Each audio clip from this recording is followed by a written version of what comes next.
Good afternoon. We are live at the Derby and Derbyshire Coroners Court here in Chester Green, Derby, and we're joining Martin Naylor, our crime correspondent here at the Derby Telegraph. Martin, what's happening here today and what can you tell us?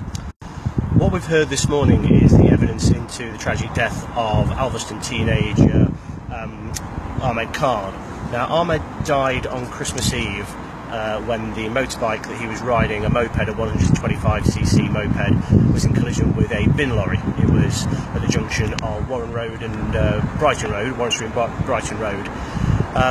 We've heard evidence this morning from the bin lorry driver who he was in the collision with, and we've also heard evidence from a collision investigator from the Derbyshire Police. Now, on the day of the fatal collision, we've heard that Ahmed was a worker at UK Web Help in Pride Park. On the morning, he had gone to work and a colleague had told him that he forgot his headphones. So he'd gone back home and he got back onto his moped and was driving back to Pride Park to go back to work.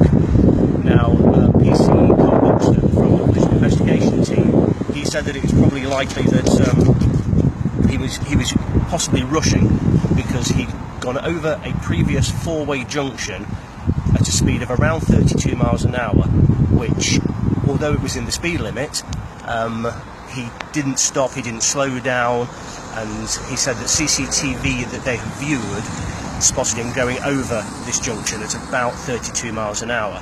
Now, moments later, it's believed that because there are no physical eyewitnesses to the collision, he lost control. He braked to try and avoid the collision with the bike, with the bin lorry, and had skidded along the road, become separated from the bike, and had gone into the lorry as it was crossing the four-way give way sign.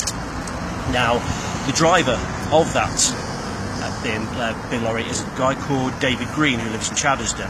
At the time, he was working for Magfern Recycling. His role as a driver was to collect refuse from a number of different industrial units, industrial sites, and on the morning he got to work just off Ascot Drive, and he'd had his vehicle checked over. There were absolutely no defects at all with the vehicle. He'd been to a couple of jobs in town with his colleague, and then they'd gone to a job in Alveston and were on the way to Shardlow when the collision occurred. Now, describing what he said at the time, what he witnessed at the time, he said that he'd approached the four-way junction, he'd looked left and right twice, he'd seen nothing coming towards him at all. He then started to go across the junction at a very slow speed, and the next thing he said he heard an almighty bang.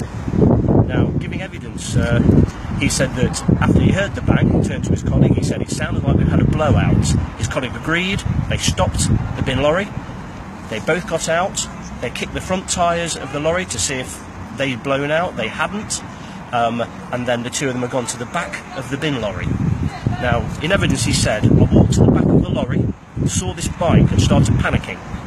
I said to my colleague, where are you? There's a bike here. And then I saw this person on the floor. I immediately went into hysterics, Mr. Green said. My colleague had a face as white as a ghost. He was holding his phone. I said, call an ambulance. He said, I'm on the phone to them already. How did he seem today, Martin, when he was giving evidence in this inquest? He was very calm indeed. He gave his evidence calmly, measured, and PC Buxton, when he was asked if there were any defaults with the bin lorry or any problems with the way that Mr. Green was driving, replied no defects, nothing that Mr. Green could have done to avoid the collision. Now, we're now at the end of the evidence, and the coroner, who is Louise Pinder, she has told the hearing that she will now sum up, read the evidence, and she will make her formal conclusion at around about 1:15 this afternoon here at Derby and Derbyshire Coroners Court in Chester Green.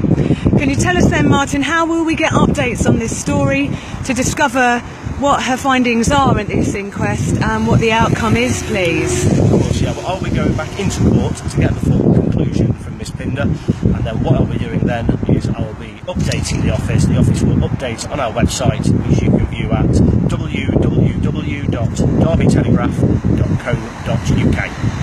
Well, thanks very much, Martin. I know stories like this are tremendously difficult for us to report on, and I know there's a lot of people out there that'll be wondering what comes out of this today. So thanks for taking time out during your coverage of this to speak to us.